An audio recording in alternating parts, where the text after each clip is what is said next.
you chase something as hard as you can, and sometimes you collapse and it all breaks apart.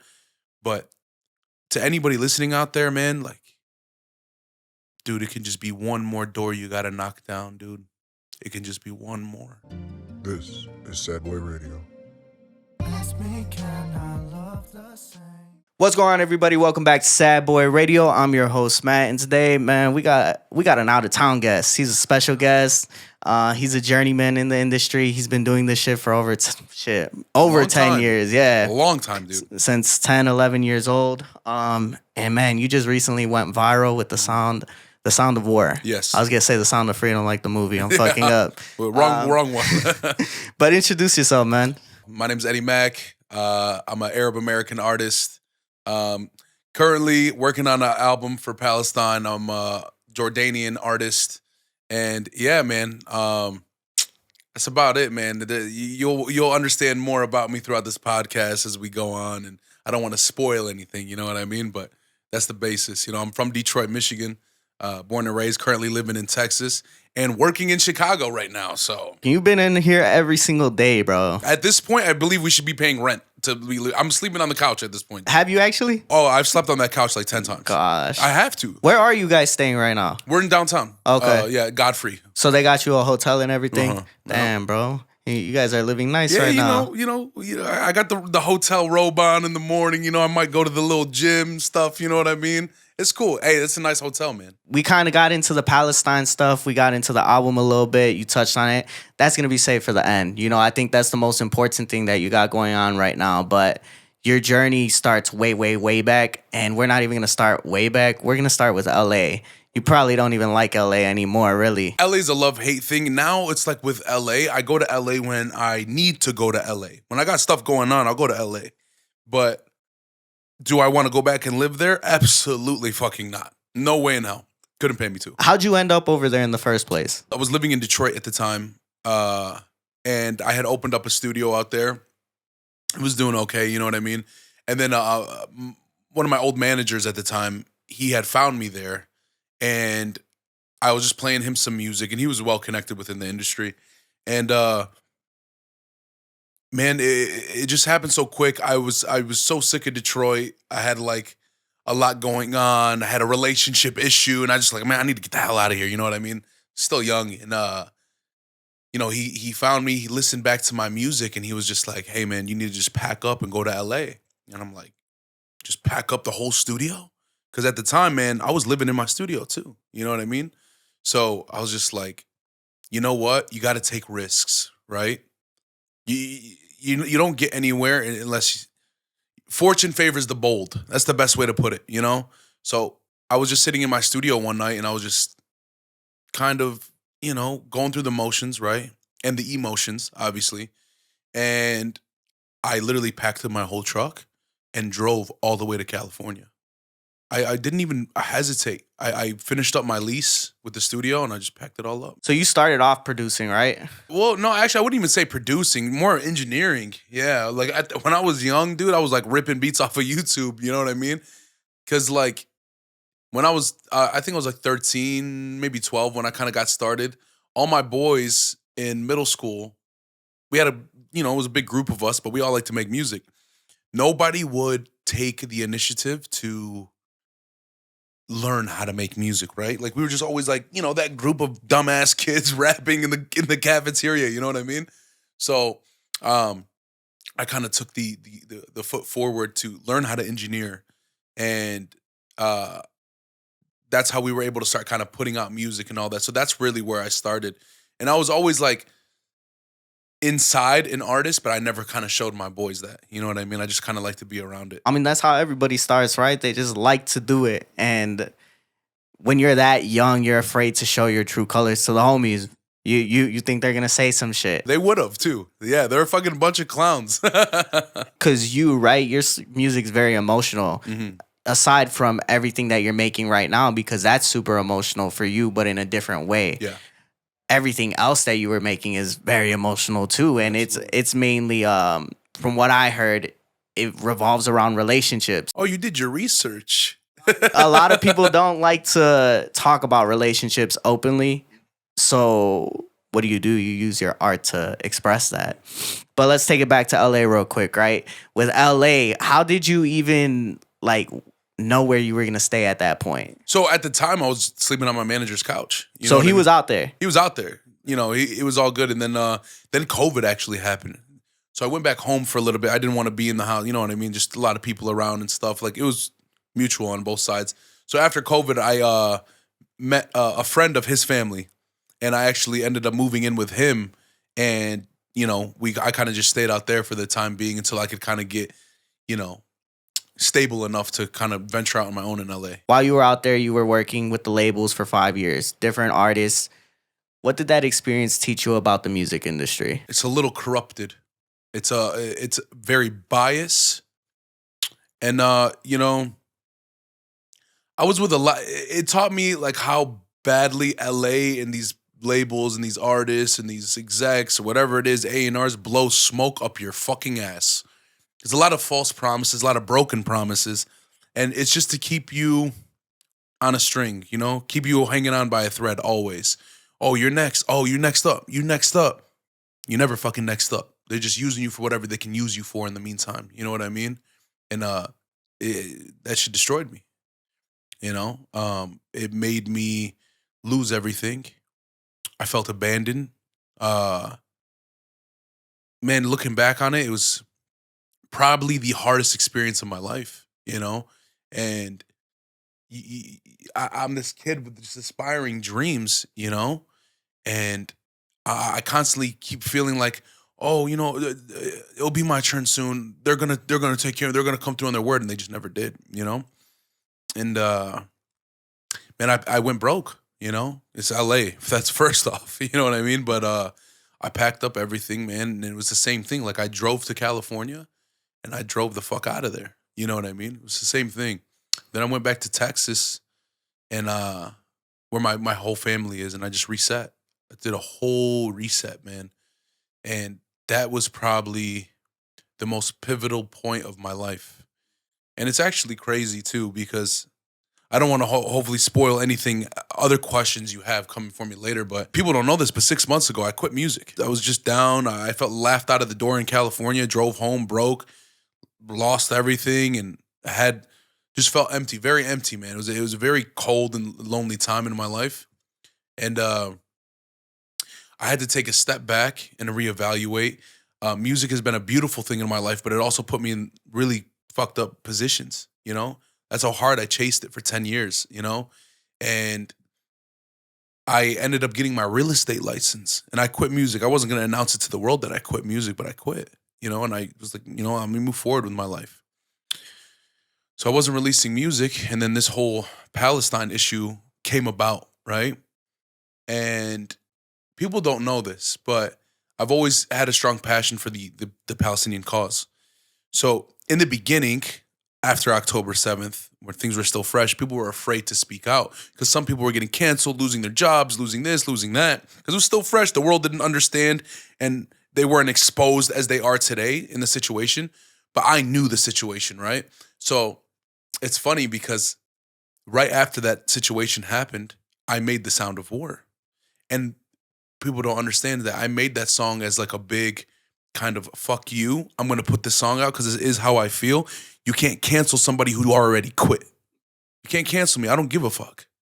So I actually put out that as like, you know what? Let me put this out as my last song. I don't care. I just want to get my feelings out there. With touching something is as sensitive as that, there's always this precaution that you take.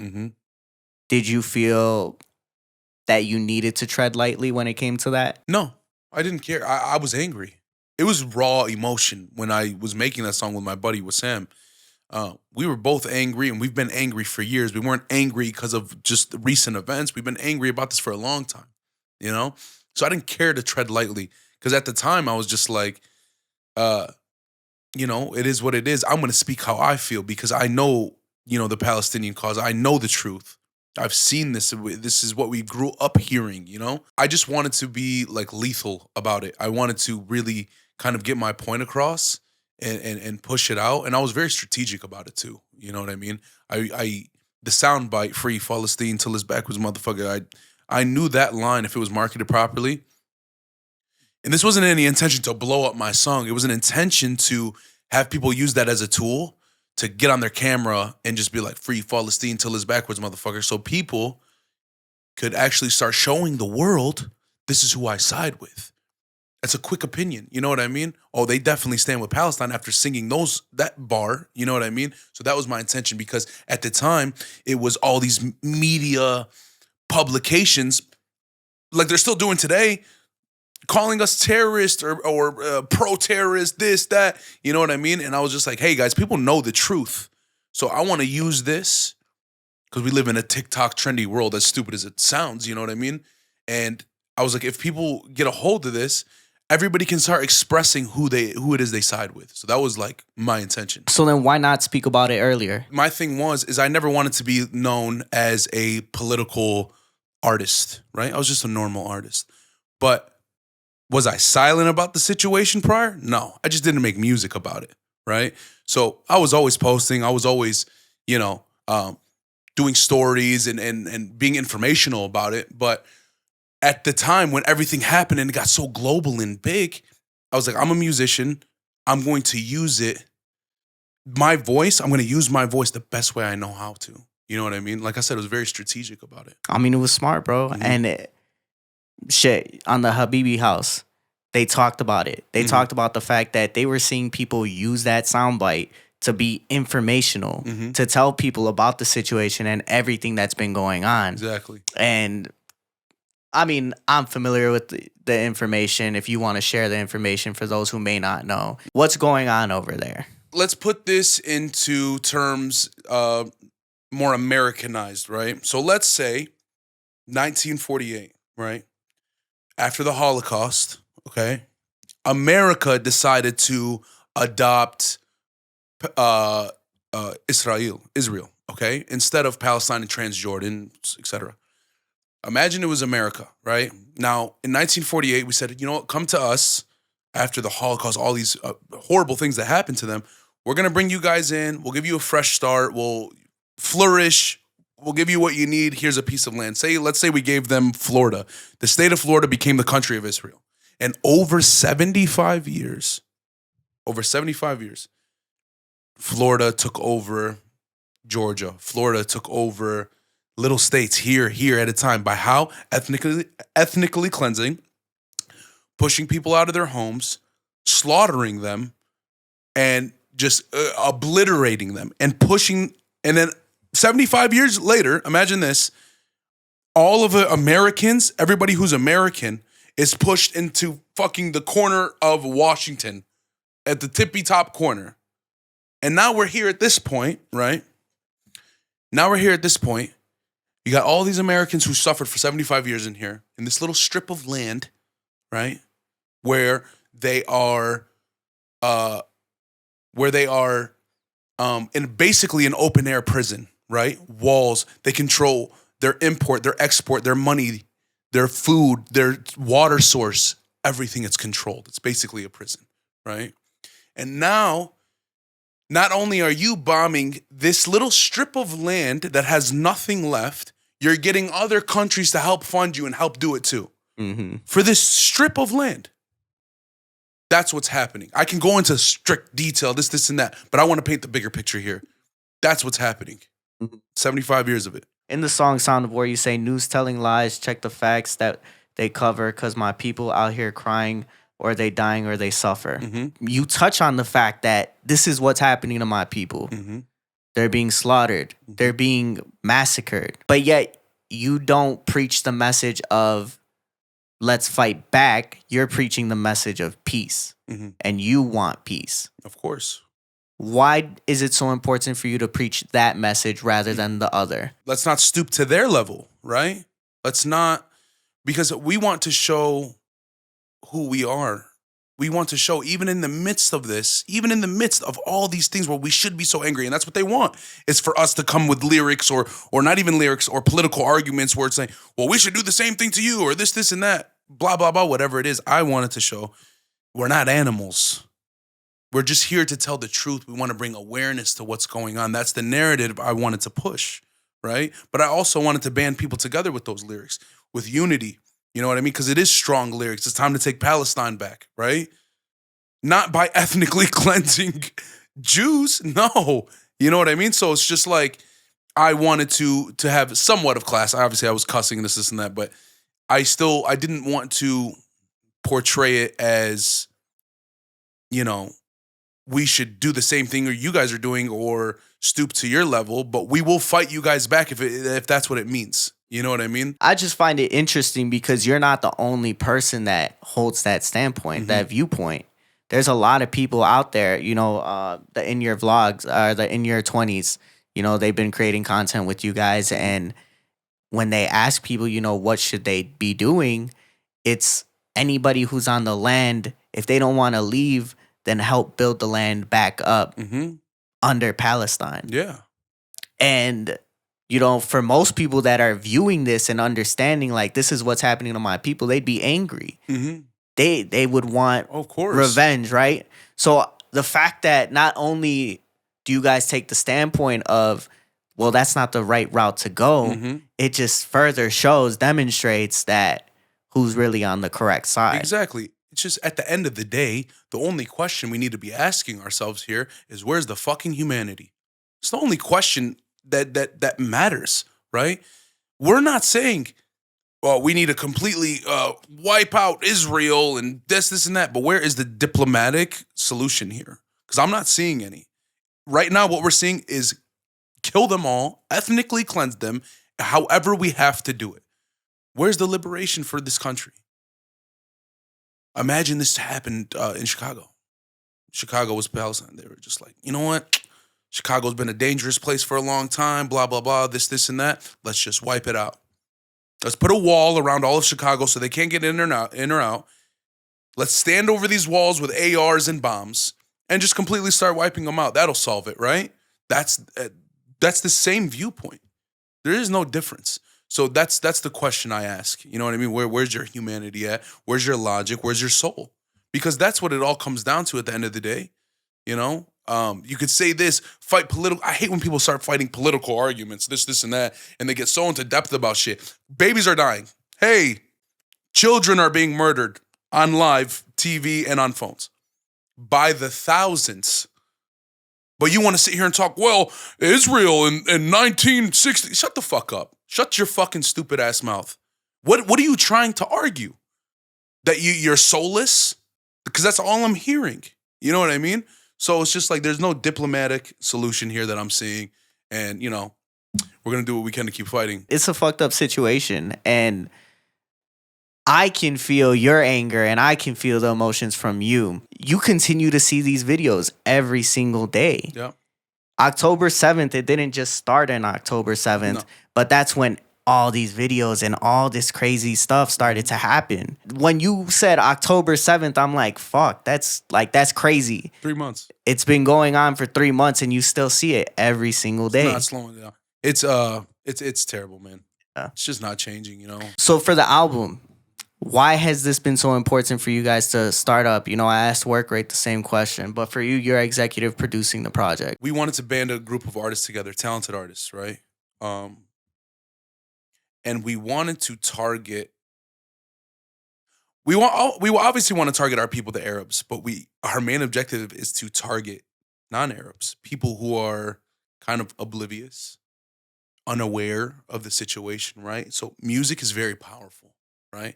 Behind some of the biggest changes in the world, there was music behind it, right? So we wanted to create something that is easy listening on the ears, right? Not so political talk and this and that and this. It's kind of an album that is coming after your heart, right? That is making you emotional. And even if you don't understand it at the point, we're going to make sure you love the song so much that maybe you will start to read over these lyrics in the meantime. Because how many times have you listened to a song and you're like, oh, this is dope. And then third, fourth, fifth time, you start to remember the lyrics. Then you start putting things together and you start understanding what it is that they're talking about, right? That's the objective, right? Everything we do is strategic, all for Palestine, obviously. So if we can get music out, because music is powerful, to the masses in that sense, to where it's so amazing to listen to. You want to wake up in the morning and on your way to work, you want to play those songs because it has play factor, right?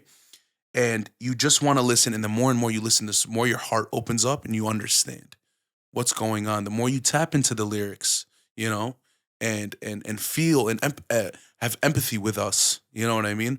So that's our main objective. The songs I've heard, they're fucking good. Like Abe's song. That's gonna be huge. I'm gonna call it from now. I haven't been showing off any of my stuff. I've kind of been focusing on everybody else right now. Because, you know, as an executive producer, you got to take care of everybody else. These artists are only here for a certain period of time. And, you know, I can go back home to my studio and my desk and work on what it is I got to work on. So right now I've been so focused on everybody else, but I'm so proud of everybody, man. So how did it all come together? It's a lot. That's the question I want to know. I mean, I don't know if everybody else will care, you know, how it came together, because they don't see you guys here every day, but I see you guys here every day, and I'm like, bro, how the fuck did this shit start? No, it's a great question, and I think you just asked a question that a lot of people are going to want to know too. So, Abe, the song you love, I've known him forever. We've made plenty of songs together. I knew he would bring just a certain aspect to this album that it was needed. Work rate. I seen his TikTok blow up prior to me even reaching out to him, and I actually liked it a lot, you know. And then I found out through a mutual friend he was trying to get a hold of me, and I was like, "Oh, that one guy that made Gaza 2?" I was like, "You know what? Let me message him." And I go to message him on Instagram, and I seen that he was in my request box messaging me, and I was just like, "Oh, hold on." So I talked to him, and we dropped Shamal Yamin. Just the song.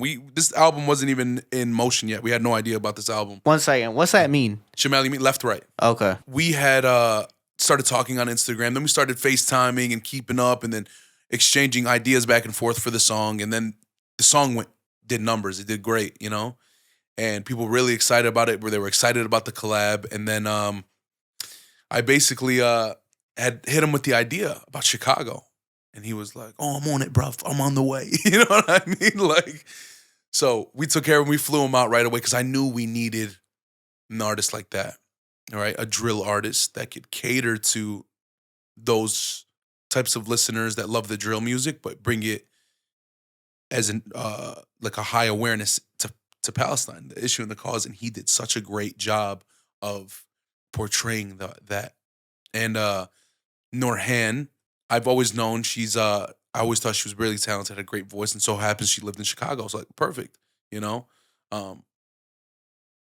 First things first, I had put out a post saying, "Hey, we're looking for artists to, you know, get on this album with us," because my buddy Hanny had hit me with the idea. And I put out the post saying, "We're looking for artists to help join on this album." And within like 3 hours, there's like 3,000 comments of people getting tagged. So we started revising, going through it, me and the team, picking out, sending artists back and forth, feeling it out. Norhan came up again, and I was like, "I know this girl.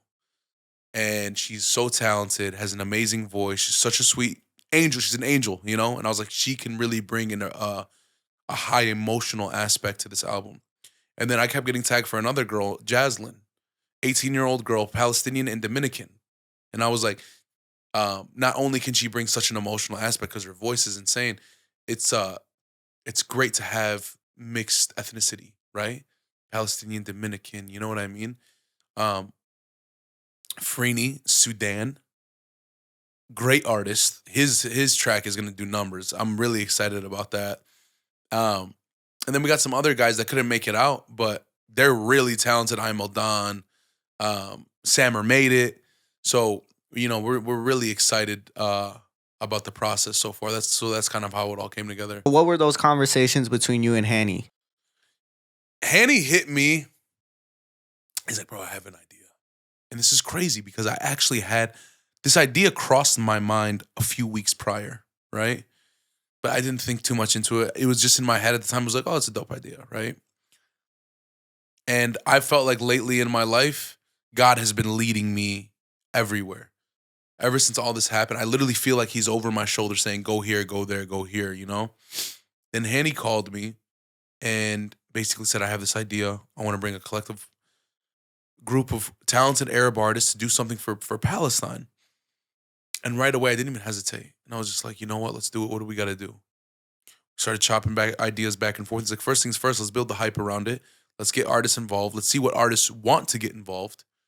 And put out a post. And I put out the post, and the rest is kind of history right now. Hanny's that guy. Hanny's the man, dude. Heart of gold. People don't understand that guy's intentions are so pure. Hanny's heart is with Gaza every day. He wakes up pissed and sad, and he just goes through the motions all day. He's like, we gotta get this album done. We gotta get this album done. We gotta get this album done. Every time he sees some fucked up video, we gotta get this album done. That's why I was so non-hesitant to work with him, because I knew his heart was in the right place, right? And I knew his intentions were pure. And the kind of guy he is, man, dude, even what he does in Chicago for his community and people on the streets, and how he gives jobs to people. And here's the cool thing, the crazy thing about Hanny is that through all this, you would think, he'd want a little recognition. He wants nothing. He doesn't even, every time I get the camera out, he walks away. He goes behind the cameraman. That's how you know when somebody's intentions are so pure, and it's his heart's in the right place. And obviously, my main intention is to do this for Palestine and Gaza, but I want to make him very proud, and I want to give him something he will be very proud of, and his family will be very proud of. So, I'm excited to see where this goes, and I know he's not going to talk about himself, but sure as hell I am. This album has really brought you back into it. Mm-hmm. This everything about Palestine has brought you back into it. Earlier, you mentioned you were done with music. You quit. You went to get your real estate license. That was it. And I even had written down, after packing everything up, after leaving, your dream behind, why do you continue to chase it when it was almost proven to be a fantasy to you? At this point, it's not even about music for me, right? I understand I have a responsibility. When I first put out this song, it was out of anger and whatever it was, and people took it and they did what they did with the song, and now here we are, me and you talking, right? So now it's just a kind of a sense of responsibility to my people, right? Because people are expecting me to speak up and to continue to use my voice in the best way I know how, which is music, So it's not like I'm thinking in a sense like, oh, my career. It really hasn't been a thought of my career. It's just like, I'm fighting.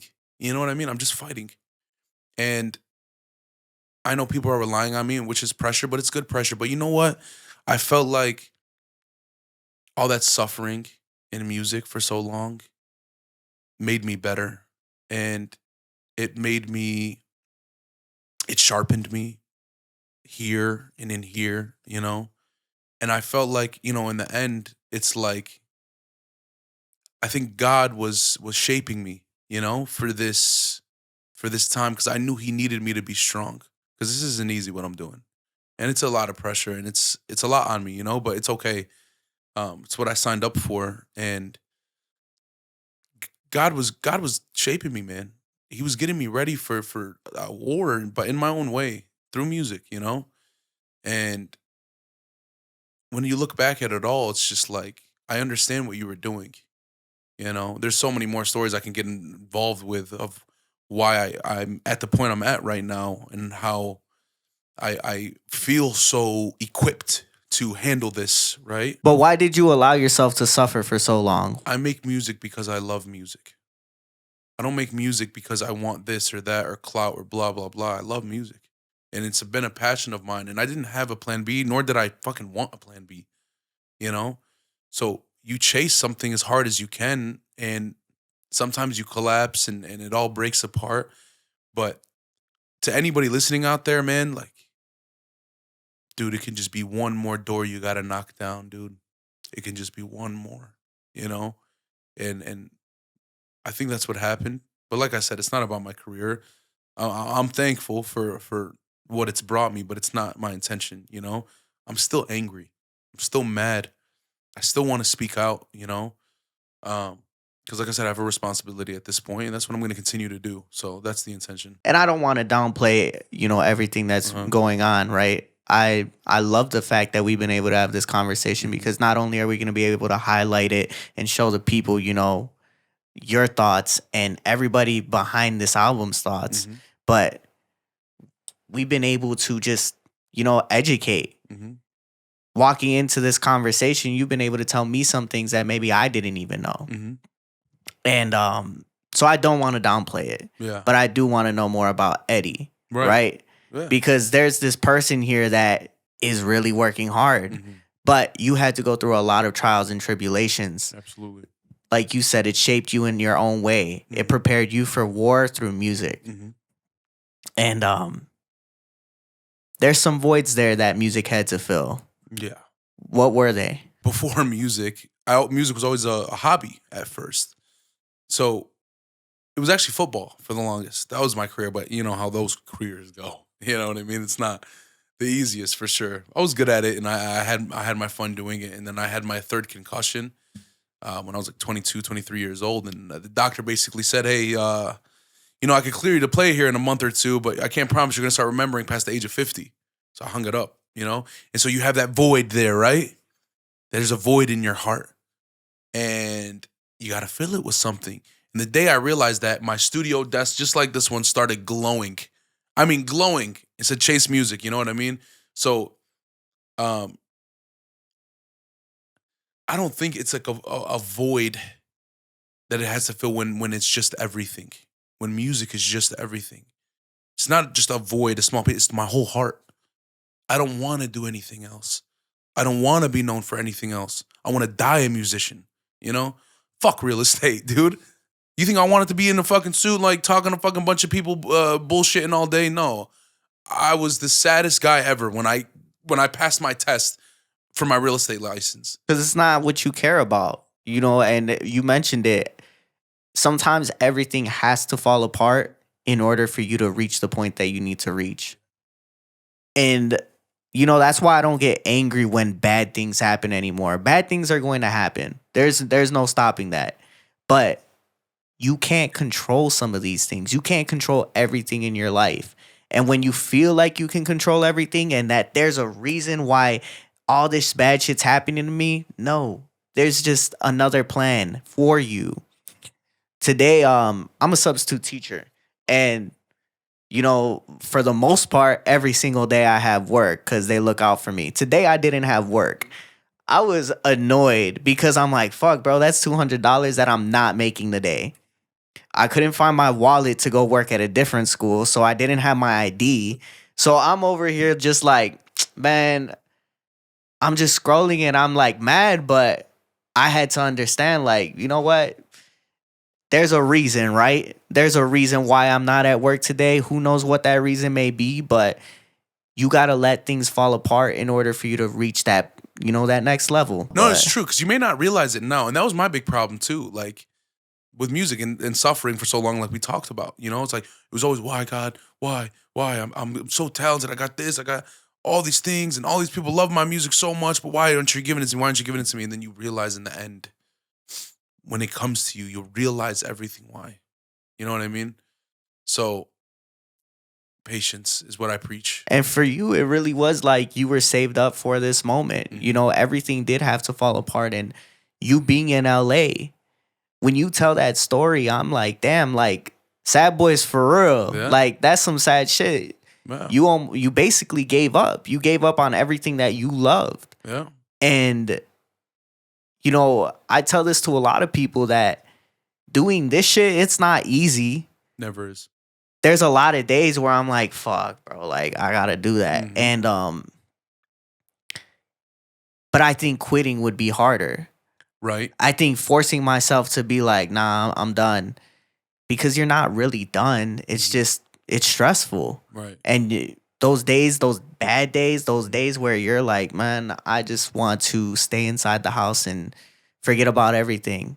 Those are the days that are going to make you stronger. And those are the days that are going to show you, why you work so hard and when you're successful. What I asked myself was, can you live with yourself 20 years from now saying you gave it everything you had forever, even if it didn't work out, or 20 years later, you quit and you just live with the regret of always knowing what if. You know what I mean? So, man, that was my thing. And at the time I quit, but because it was a financial thing. It was like I gotta grow up. I gotta figure my shit out. I gotta move forward with my life because dude, I was drowning, man. So when you had to quit music and when you had to quit football, what were the differences in those feelings? And music made me realize how much I didn't care for football as much as music. It was two different loves, right? It's like that one girlfriend that they're always telling you gotta give up. There's something better for you in the future, right? And you never get rid of her, but you're forced to one day. You're forced to give that relationship up, and then this amazing thing comes into your life. And then you realize this is what I'm on earth to do. This is what I'm meant to do. This is who I'm supposed to be. So the love from the beginning is too different. Like I said, you think you love something, but you really don't. And I love football, don't get me wrong, but it doesn't compare to what the music has gave me, like the feeling and the excitement and raw energy music has gave me in my life. Football will never do that for me. But that feeling of failure in both, Mhm. because you experienced it Yeah. in both of them. Mm-hmm. Did it feel the same or did the music hit harder? Music hit way harder. Where did it put you mentally? It was a dark, dark hole. It was way more emotional than like football or anything else. Like those failures or any failure in my life is way more emotional, especially at the time, right? The time I quit, I was in a relationship with somebody really recently, and I was really struggling, man. It was tough, and I really felt like at the time I needed her by my side, right? And it was just like I could never kind of be enough for her. And I was struggling and it was just tough and I was still trying to chase music. And that's kind of what brought me to the real estate route. I had ended up quitting music and almost kind of like for her in a sense too. I felt like I couldn't give her anything and I felt reminded that a lot. Like as if she reminded me of that a lot. And I kind of like put down the music and lost myself in that process trying to fulfill somebody else's, you know, dreams and hopes. And, I got my license, real estate. I was going to move forward for my life, this, and that. And it still wasn't enough. I was still struggling. It was still tough. I lost music. I lost everything. And then before I knew it, I lost her. So now I'm here in just my dark room by myself alone every day. Not only just feeling like a failure, but feeling worthless. I lost her. I lost music. I lost anything I ever dreamed of. And it's like you start to have this identity issue too. It's like, who are you now? What do you even have to offer anybody anymore? Mm-hmm. And that was probably the toughest moment of my life, dude. Mm-hmm. I think so. I really believe in all my years, that was the toughest thing I ever went through. And I was alone every day for a long time. But when you're alone, you start to realize and learn a lot about yourself. You start to reflect back on your life in general. And I didn't know where to go. I felt just empty. And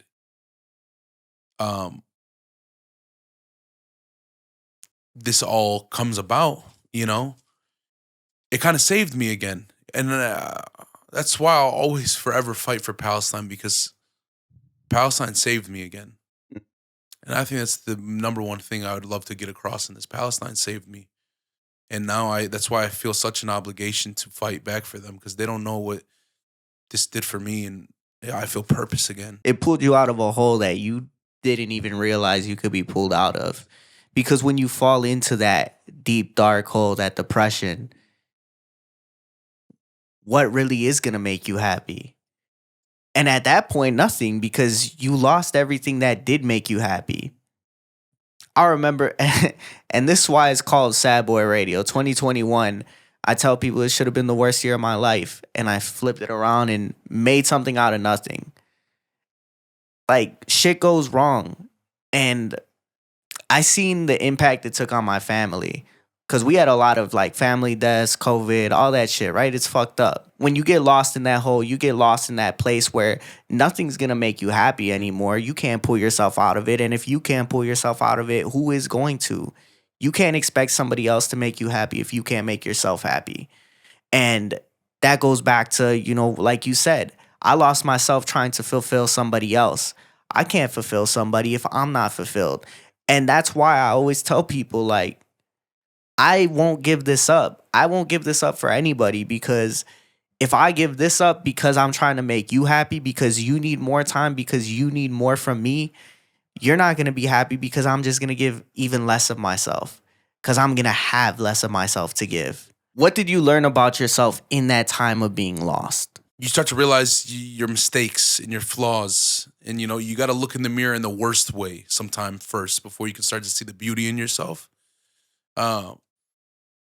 Because it's all awareness. If you're aware of where your problem lies, then you can start to become successful, because then you can get to the root of your problem, start fixing shit, But the one thing I realized the most in my darkness, in that time of being alone, is I'm a resilient motherfucker. Because when I'm looking back and reflecting on my life, I can't tell you how many times I was knocked down and how I bounced back every single time, So that's what the core of the foundation I went back to was like, yeah, man, you're back at this again. It's probably as worse as it's ever been. But if I know the man I'm looking at in the mirror, you are a resilient motherfucker, and you've always been, and you always figure it out. And man, even with the shit I dealt with in LA, getting laughed out of the fucking door and driving back home broke as fuck, man, I came back on top independently out of the fucking dirt they try to bury me in. Who the fuck can do that? Nobody, no help. Laughed out of LA. With nothing, bro. Just like fucking nothing. Girlfriend left me. Felt like a fucking loser. The whole world collapsed around me. I dug myself out of that shit. You know what I mean? I rose from that the fucking ashes, man. Without nobody's help. And I'll forever love that. And that's how I always understand how strong my resilience is. People can just say they're resilient, but are you really fucking resilient? So that was my shit, man. And I'm proud of myself, man. I'm because I know what I have to offer this world, and I know what I'm gonna give, and I know what I'm gonna become too. You know what I mean? So that's the shit I realized about myself. What was the moment that showed you that you had to leave? That it wasn't gonna work out in LA? Be wary of the people around you, right? Be aware of what you have and start to peep shit and realize who's really there, right? And who's looking at you with this evil eye or whatever it is. When you start to eliminate people out of your life that when you trust your intuition, and you start to realize who to cut the fuck out of your life, you'll start flourishing. Trust me. Believe me when I say that. You'll start flourishing. I started cutting people out of my life slowly, and then some people in my group at the time, weren't there for me. So I felt abandoned. And then there was a conversation I had with somebody, I won't mention their name, and I talked to him, and I was just like, listen, man, everything's collapsed. I have nothing left. I don't know what to do, and I'm scared, and I don't want to leave California. And it was just basically, oh, well, what the fuck do you want me to do for you? There was no help. And he was one of the last people in my life that I was like, I got to cut out. You know what I mean? And then there was another situation with this group, this music label I was working with that kind of fucked me over in a situation and took some of my work, and I didn't get anything for it. And that was kind of my last straw, and I was already broke, and that was my last thing. I just packed up and got the fuck out of there, and I had to restart. I can't imagine that feeling, bro. And the way that you tell it, the way that you describe it, it's like not a lot of people would come back. Not a lot of people would even care enough to say, let me keep doing this. Even though I love it, it took everything out of me. It took everything away from me. What pushed you during those times of feeling lost? During those times where you felt like nothing could ever help me at this point? In the time where I was quitting music and all that stuff, or where I was in LA? Both, because I mean, in LA, right? You had music and it was still pushing you, but you weren't happy. You weren't I fulfilled. wasn't fulfilled, but the difference was in LA is that I was getting smoke blown up my ass, basically. Oh, you're next. Oh, you're this. Oh, don't worry, don't worry. So they kept me on a string. So it's like that's what kept me there. That's what kept me pushing at the time was those broken fucking promises. So what about once you left? I got myself out of that shit. If you're talking about what pushed me, I pushed me out of that dark hole I was in. Nobody else is gonna fucking do it for me, you know. And that was always a problem in the beginning of my career too, which I'm teaching a lot of these kids out here. Is nobody's coming to rescue you, dog. Nobody's coming to help you. Nobody's coming to put you on and put you in number one on the fucking billboards. Nobody gives a shit. You got to pull yourself out of that shit. When you start to realize that, things will start to open up, you know? So in terms when I was back in Texas feeling as low as I felt, I pushed me, you know?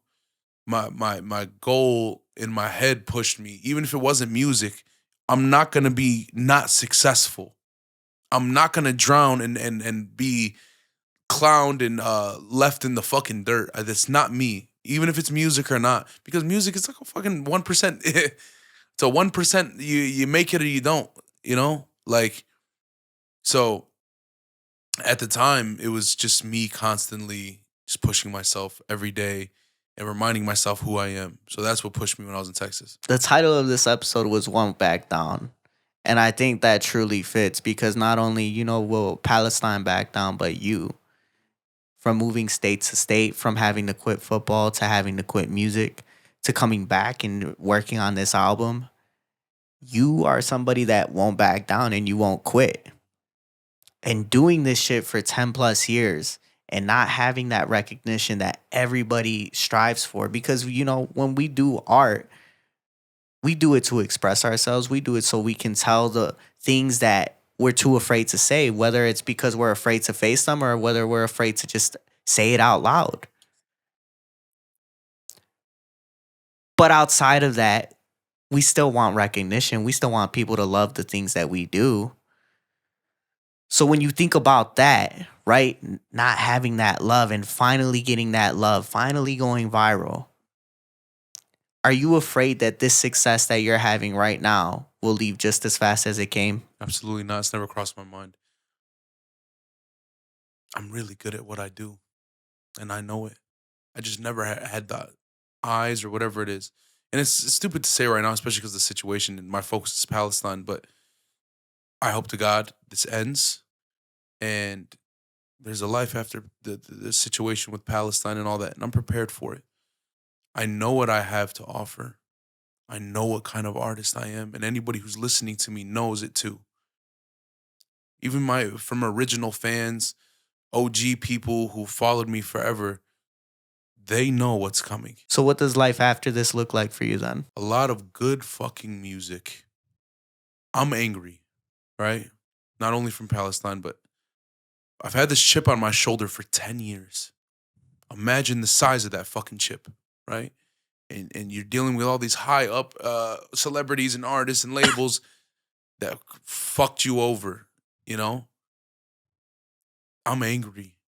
And I know what I have, and they know what's coming, and they know the kind of artist I am because they fucking stole my work. So they know what's coming. Mm-hmm. I just had to do it by myself. So the best music and the best version of me is coming for everybody. And I want them to know that now. All y'all fucking know it now. I'm coming for all y'all. I'm going to put my fucking foot on y'all's necks, and I'm going to take over this whole fucking industry. And a year from now, y'all mark my words right now, a year from now, we're going to be having a different fucking conversation. And yeah, that's on everything I love.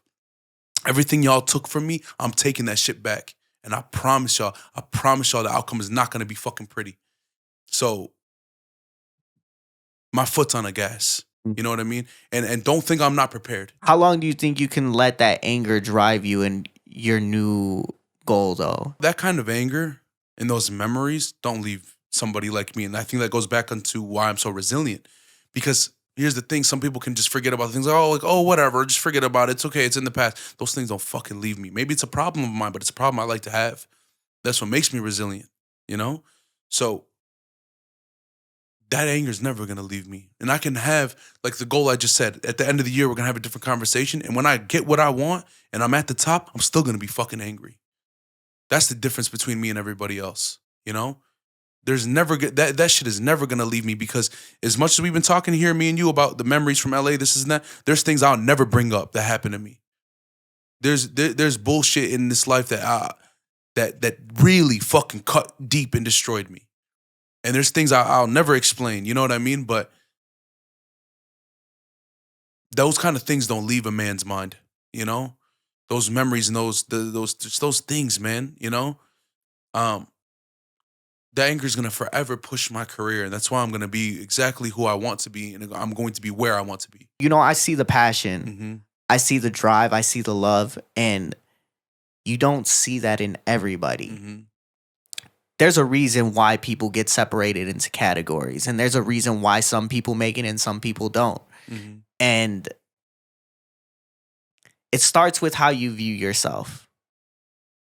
Even if you don't view yourself as the best, you have to portray yourself as the best. I've had this feeling where I could be doing more. I could be doing more. A lot of people see what we do. A lot of people, you know, they show me love, and I appreciate the love. But they don't really know, like, the inner battles I have with myself every day, right? It is hard. And it's just one of those things where it's like that imposter syndrome. Mm-hmm.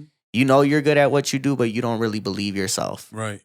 So you just got to get over that. And I'm glad to see you where you're at. And I hope that nobody can gaslight you into thinking that you're not worth what you're worth. Oh, man, never, man. And you know what? Let me say this about Sad Boy Radio and these guys over here. You're good at what you do. You're very good at what you do. And you know, I can tell from the questions you ask.